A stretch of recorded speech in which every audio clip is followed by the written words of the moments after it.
इमरान खान की जमानत का इस हफ्ते सुप्रीम कोर्ट में उनका मामला है, लेकिन अगर ये जमानत मिल भी जाती है तब भी नैब उनको गिरफ्तार कर चुका है। तोशाखाना केस में भी, इसके अलावा जो 190 मिलियन पाउंड केस था उसमें भी वो गिरफ्तार है। तो ये तो आपको वाज़े नजर आ रहा है ना कि शेड्यूल का ऐलान हो गया है इलेक्शन शेड्यूल का, लेकिन उससे पहले, इलेक्शन से पहले इमरान खान कम से कम जेल से बाहर आते हुए नहीं नजर आ रहे। इमरान खान गिरफ्तार हैं, उनको और मुकदमात भी अगर बना लिए जाएं, उनको और गिरफ्तारियां भी उनकी डाल दी जाएं, वोटरों का ना कोई हाथ पकड़ सकता है, ना ही वोटर की कोई नीयत पे कब्जा कर सकता है, ना ही उसकी राय के ऊपर कोई हमला किया जा सकता है। और उसी लिए हमने ऑल्टरनेट रास्ते चुन लिए हैं अभी वोटरों तक पहुंचने के। आज हम पाकिस्तान की तारीख बदल रहे हैं इंशाअल्लाह अज़ीज कि हम एक मुतबादिल रास्ते से एक वर्चुअल जलसा कर रहे हैं। असल इशू ये है कि सारे इदारे, इस तरह पता लगता है कि एक मुलजिम जिसको बंद कर दिया गया है झूठे इल्जामात में, सारे इदारे उसके पास हाजिरी दे रहे हैं। इलेक्शन कमीशन वहां हाजिरी देगा इमरान खान के पास, नैब हाजिरी देगा वहां देगा, एटीए की अदालत हाजिरी देगी वहां देगी। आप एक जुडिशल कॉम्प्लेक्स अडयाला को क्यों नहीं डिक्लेयर कर देते?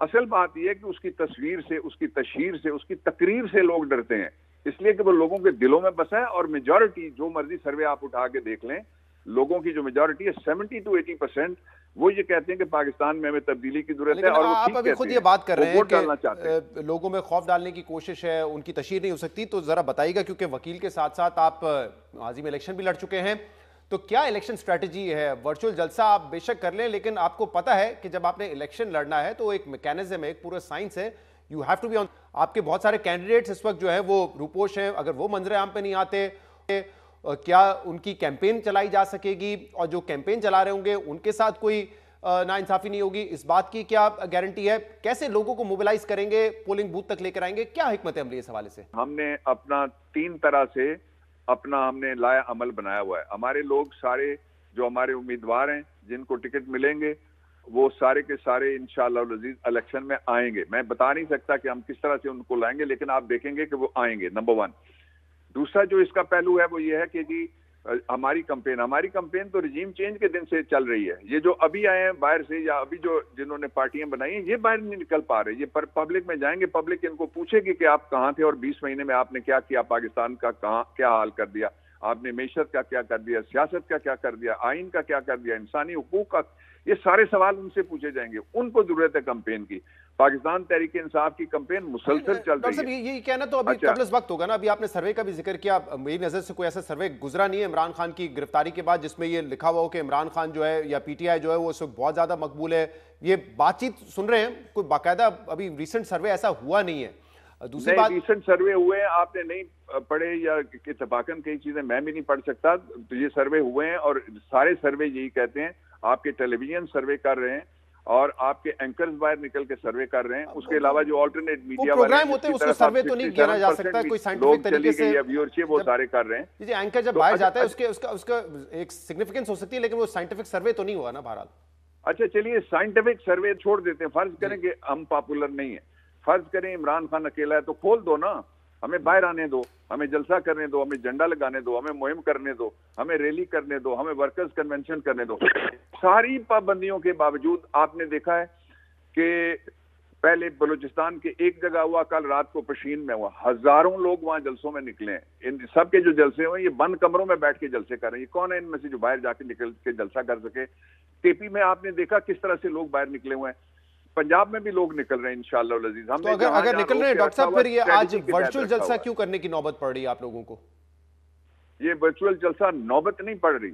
इस वक्त जो आपको पता ही है कि मीडिया मैनेजमेंट कितनी, आपके पता है किस तरह से हटाए जाते हैं एंकर्स, आपको पता है रिपोर्टर्स किस तरह से दबाए जाते हैं। इसलिए हमने एक ऑल्टरनेट जो जलसा है वो रखा है पाकिस्तान की तारीख में। और ये जो ऑल्टरनेट जलसा है, ये उसका इम्पैक्ट कई 100% ज्यादा होगा जो मेन स्ट्रीम हमारा मीडिया, जो चैनल्स हैं, उनके जरिए से जो कुछ कहा जाता है। कि इसलिए कि चैनल्स में आप हैं, कुछ और दोस्त हैं जो बिल्कुल बैलेंस बात करते हैं, कुछ बाकी हैं जो पार्टियों की नुमाइंदगी इस वक्त कर रहे हैं। वो हर दौर में होता है। जो आपने बात की कि एंकर्स के ऊपर प्रेशर होता है, मीडिया हाउसेस के ऊपर प्रेशर होता है, ये तो जब आप लोग हुकूमत में थे उस वक्त भी फेस किया है एंकर्स ने, मीडिया ने। ये तो मेरे ख्याल से पाकिस्तान की तारीख में कोई नई बात नहीं है। लेकिन डॉक्टर साहब, आप ये कह रहे हैं कि कोई आपके पास स्ट्रेटजी है जिसके जरिए आपके कैंडिडेट्स के जो कागजात नामजदगी है वो भी मंजूर हो जाएंगे, वो इलेक्शन कैंपेन भी करेंगे और आप वोटर्स को पोलिंग बूथ तक लाने में भी कामयाब हो जाएंगे? डेफिनेटली। मैंने एक आपको बता दिया, एक स्ट्रेटजी ये है, देखिए आपकी 3 स्टेजेस हैं। पहला तो ये है कि आपने नॉमिनेशन पेपर फाइल करने हैं। दूसरी स्ट्रेटजी ये है कि आपने जो नॉमिनेशन पेपर की मंजूरी तक, जो इस महीने के एंड तक लोगों को आपने हैंडल करना है, जो अब आपके उम्मीदवार हैं। उसके बाद जब फाइनल लिस्ट आ जाएगी, उसके बाद बाहर निकल के कैंपेन करने का मौका आएगा। फाइनल लिस्ट से थोड़ा सा पहले, जब विड्रॉल से थोड़ा सा पहले, हम इंशाअल्लाह अज़ीज जो सारे टिकट हैं वो भी सामने आ जाएंगे और पूरे पाकिस्तान में हर सीट पे हमारा उम्मीदवार है। और आपने कहा क्योंकि आप भी इस कमेटी का हिस्सा है, ज्यादा उम्मीदवार नॉमिनेशन पेपर एक से ज्यादा हर जगह से दाखिल किए जाएंगे। और आपने कहा आप इस कमेटी का हिस्सा है, तो ज्यादातर जो टिकट्स हैं वो लॉयर्स तो दिए जा रहे हैं। और क्या आप भी दोबारा इलेक्शन लड़ेंगे? गालिबन आपका आखिरी इलेक्शन पीपल्स पार्टी की जानिब से 2022 में आपने लड़ा था और सुना है कि 2002 में आपने लड़ा था, तो अब आप भी इस्लामाबाद से इलेक्शन लड़ेंगे पाकिस्तान तहरीक इंसाफ के टिकट पे?